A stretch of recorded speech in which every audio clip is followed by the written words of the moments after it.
ओम श्री परमात्मने नमः। ओम श्री परमात्मने नमः। ओम श्री परमात्मने नमः। ओम श्री परमात्मने नमः। ओम श्री परम ओम नमो भगवते वासुदेवाय नमः। ओम नमो भगवते वासुदेवाय नमः। ओम नमो भगवते वासुदेवाय नमः। ओम नमो भगवते वासुदेवाय नमः।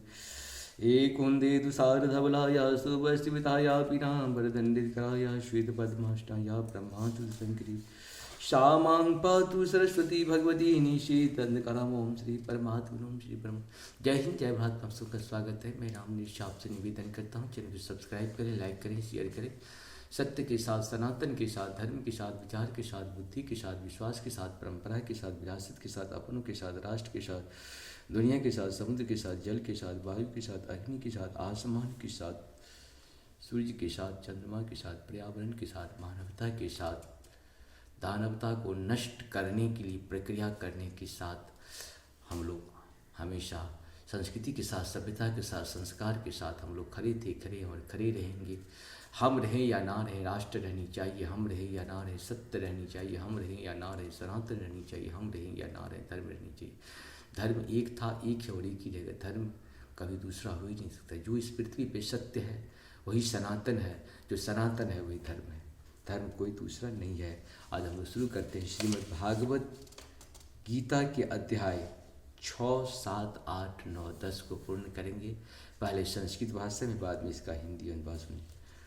न ततः भाष्यते सूर्यो न शशांको न पावकः यदुत्वा न निवर्तन्ते तद धाम परम मम।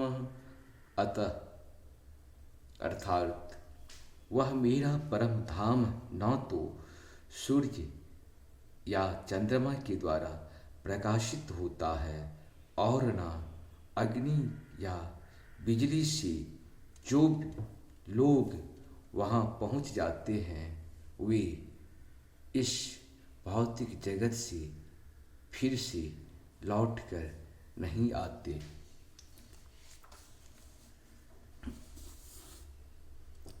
ममेर्वामसो जीवलोके जीवभूतः सनातनः मनः षष्ठानीन्द्राणि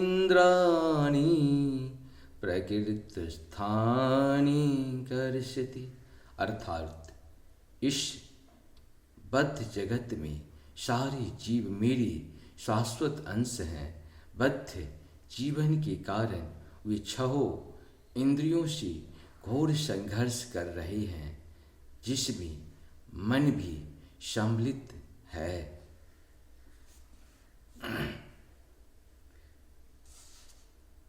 शरीरं यद्वाप्नोति यच्चपत्युक्ताक्रामतीश्वरः गृहीत्वेतानि संयाति वायुर्गंधा निवास्यात्।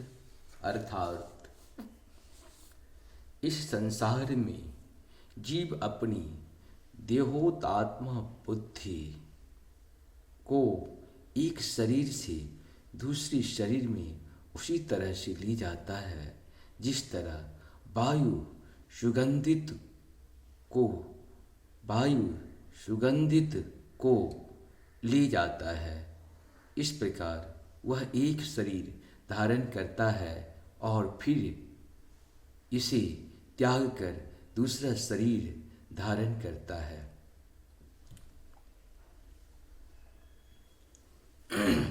चौत्रम चक्षुः अस्पर्शनं चौरसनं प्राणमेव च अधिष्ठाय मनोशायं विषयानुपसेवते। अर्थात इस प्रकार दूसरा स्थूल शरीर धारण करके जीव विशेष प्रकार का